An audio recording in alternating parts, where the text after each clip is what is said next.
Hey, everybody, welcome back to a special edition of the OSP. I'm Sid Rosenberg, joined now by my good friend and former Penn State and Miami Dolphin great wideout, O.J. McDuffie. What do you say, Juice? What's going on, Big Sid? Good to see you again. O.J. and I worked together for over a year, actually, at $7.90 The Ticket, locally, Miami Radio down here, and O.J.'s been on with us here on Open Sports Page a couple of times. Let's start with this, O.J., as one of the great players ever at Penn State. You and I talked before the start of the year, me, you, and Kajana Carter. There were lots of critics out there about Joe Paterno. It has been a great season for Penn State. Two things here. First, are you upset that it's Penn State number 3 and not Alabama? Secondly, are you surprised by how good Penn State has been? I am surprised. I knew we'd be really good offensively, but defensively is what's been impressive this year. A lot of guys we lost in the secondary, lost some linebackers to the pros. The fact that the defense has played so well throughout the season, it's been amazing to me. Offensively, we've always had those wideouts. Yeah. We knew that Daryl Clark was the guy that probably should have been starting a year ago, but they let Anthony Morelli hold it down for a little while. So I'm impressed with the defense. Offensively, I knew we'd have a juggernaut. But in the end here, do you think that because you guys play inside the Big Ten, which has been taking a beating, a big win at Ohio State, that if for some reason you guys are number 3, Alabama playing inside the SEC, also playing less impressive teams and not winning by much, they're ahead of you. That's got to bother you, right? That's got to bother you. It does. But, you know, I mean, I've got to admit that our conference is probably 3rd or 4th in the country. So when you look at a team like Alabama in the SEC, if they run the table and go undefeated or Texas goes undefeated, I have to give them the nod in this situation because our conference has been down. And, you know, we have, you know, just a couple teams that have even come close to breaking the top 25. That's true, yeah. Michigan State, Ohio State. Okay, so you're okay with it. You're admitting that Texas inside the Big 12, Alabama inside the SEC, they have the more difficult schedule. So then if you do go undefeated, I remember the Kerry Collins team, which wasn't number 1. That was a great football team. Are you going to be yelling and screaming again about a football playoff in college? Because why should you be unbeaten and yet be on the outside looking in? Yeah, I would love a playoff anyways, you know, especially since the Big Ten doesn't have, you know, a championship game, you know, at the end of the season. So I think a playoff would be great for, you know, for everybody.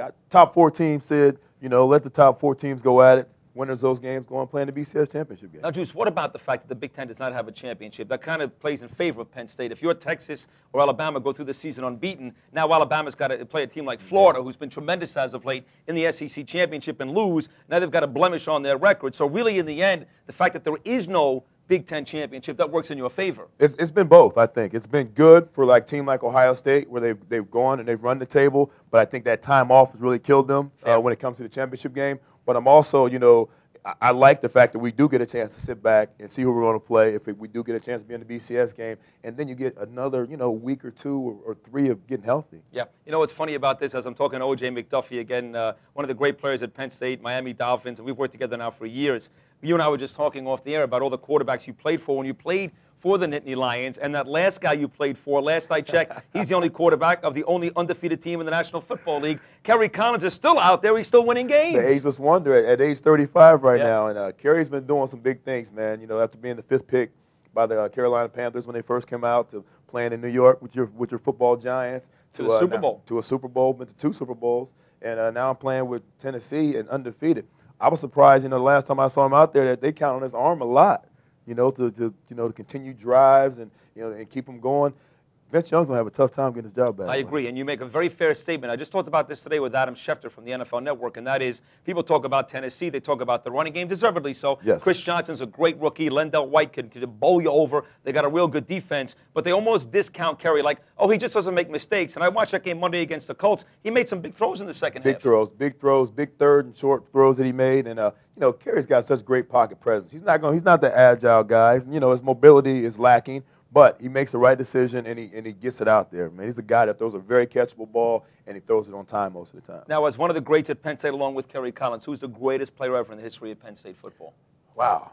Because I know you're very close. You have a certain friend who he may be that guy. He may be that guy. I wonder if you're going to go that route. I've never seen a player like Jonna, but I got to say that Larry Johnson came on right after that and really was impressive too. So, I mean, between that and you always got to throw Franco in there because everybody knows about Franco Harris. But, you know, when you think about it, though, Kajana had an amazing last season, but Larry's season, when he go over 2,000 yards, you can't dispute that. That was a great year. And I know you're friendly with Larry Johnson. I got to know Larry through you. Are you disappointed with what's going on with Larry Johnson in the NFL? Very disappointed. You know, it's really kind of embarrassing at times because, you know, I've seen both sides of Larry, and I hear more bad now than I've heard, good. And I heard there were some problems at Penn State a couple of times. His dad was one of the coaches, and he was disrespectful to, offense coordinator Fran Ganner and things like that, and nothing was really said. So it's kind of like the same situation where they've kind of created this Manny Ramirez, this monster, where they've let him get away with stuff so much that now it's coming back to bite teams. Yeah, I think that's a great point. I think they've let him get away. You're right. In that situation, he kind of always felt like he was running Kansas City instead of Kansas City running him. Correct. And it started from the beginning when he got to Kansas City. The holdout, and he was complaining about playing time, and then finally, Herm Edwards comes in. He's playing well. Then, still when things aren't going well, you always hear the big-time players, Tony Gonzalez, Larry Johnson, they start to complain. Yeah, absolutely. O.J. McDuffie here with us again here on Open Sports Page. You have a chance to talk to O.J. every couple of weeks, which is great. This was one of the better Mike Levy signings, by the way. Talk to me about your Miami Dolphins. This is a team that has a chance to go 4-4 with a win in Denver this weekend. You and I talk every Monday. By the way, Monday mornings, 8 o'clock on the Sid Rosenberg Show. You know where to find it, sidrosenberg.com or 790theticket.com. We talk about the Dolphins every single week. Ted Ginn came alive last week, a chance to go to 4-4. That's got to be more surprising than Penn State being undefeated. It really is. I mean, especially the teams that we've beaten. You look at, beating New England, beating San Diego, beating the #1 team in the AFC East and the Buffalo Bills. Very surprising. And they've been getting it done by playing some really good defense, I think. I mean, that's been the way of getting it done. But you never know which team you get week to week, Sid. It's kind of perplexing. It really is, because you count on these guys to go out there and have some sort of consistency, especially against some of the bad teams they've lost to. But, I mean, you never know which team you're going to get week to week. Except for this, as a guy that played most of your Dolphin career with one of the top 3 quarterbacks, I believe, in the history of the game, and Dan Marino, you know this. For the most part, you're going to get consistent play at quarterback, and Pennington is not going to make a lot of mistakes. He's solid. He's really solid, man. He's always been solid. I mean, I don't like the guy at first because he's a Jet. Every time we played against the Jets. You know what's funny? Wait a second. He goes, I don't like him because he's a Jet. There's an old promo that I'd love to play right here on this program where I said to OJ, after he retired, if the Jets want you now, after you're retired, he goes, can I get my number 81? Right, that's it. Can I get my 81? It's funny, though, that happens. You're right, because you guys, the Dolphins and the Jets have this natural rivalry. Yeah, of course they do. Yeah. I mean, for Chad to come over and be such an integral part of our organization now, I mean, that's a franchise quarterback, and he's solid. Obviously makes the right decisions out there on the field, and the teammates, they love him in the locker room. All right, one more, we'll let you run. Again, talking O.J. McDuffie. Right now, the 2 best teams in football have been Tennessee. We talked about them, 7-0 inside the AFC, and the football Giants, 6-1 inside the NFC. Could you see these 2 teams actually meeting up in the Super Bowl, or like many other people, they expect Dallas to turn it on, or maybe Philly or Washington, or maybe New England to be there, something like that? Or do you see a Tennessee Giants? How do you see it? I definitely see Giants getting through the Really? NFC. Yeah, I don't see the other teams in the, I think Washington, they're playing well, but I don't think they're that type of team right yet. And they've had a couple of guys hurt. I know Jason Taylor, I think Sean Springer's going to be not playing again, even though they've been finding a way to get it done. The Eagles, I don't know what's going on with those guys. Yeah. Westbrook being up and down with his injuries, and as he goes, how that team goes. So, I definitely don't think that. I think there's way too much turmoil going on in Dallas for them to make a rebound.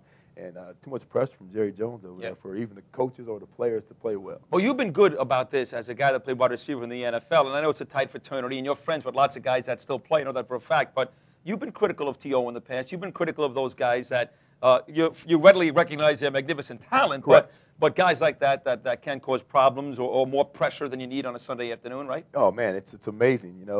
It's some of these guys that are out there on the field, man. They do have tremendous talent. A guy like T.O. can be such a cancer, but he's another guy. He's along the lines of the Larry Johnson, the Manny Ramirez type guys, man. When things are going well, it's great, but then, you've created this monster, and you've got this guy that could blow up at any time and disrupt your whole environment. Well, let me ask you this on the way out then. As a guy who played wide receiver, why does the wide receiver position now kind of own that? I know Larry Johnson's a running back, but between Chad Johnson, Terrell Owens, Steve Smith a couple of years ago, Keyshawn Johnson started the whole thing. The divas on the football field are you damn wideouts. What is that all about? Why is that? Wideouts, most of those wideouts are pretty boys, man. Yeah. They parade around in just towels, talking about their bodies and things like that, man. And that's what they've created. And the guys you've mentioned are just studs. Yeah. They are good studs. And, and they don't even need anybody on the other side of them half the time, and they're still getting wide open somehow. Yeah. So, especially Steve Smith. Got to love that guy, man. But he's another guy that's tough to deal with at times as an organization. Yeah, a couple years ago after the playoffs, he was very upset, very upset. Yeah, I understand. I always want the ball, too. Yeah. If you don't want the ball, you shouldn't be out there. The great ones usually do. The great ones usually do. That is my main man, O.J. McDuffie. This interrogation is over. We'll have another one in a couple of weeks, so I can promise you that. and so is the show. But make sure you tune into opensports.com. Again, the great O.J. McDuffie, former Dolphin great, former Penn State great. And for O.J.'s sake, I hope Penn State is playing for a national championship. Too, buddy. There you go. One more time, opensports.com, where the future of sports on the web is open. We'll see you next time. So you think you can tackle a pro? There's only one way to find out. Click on fantasy at opensports.com.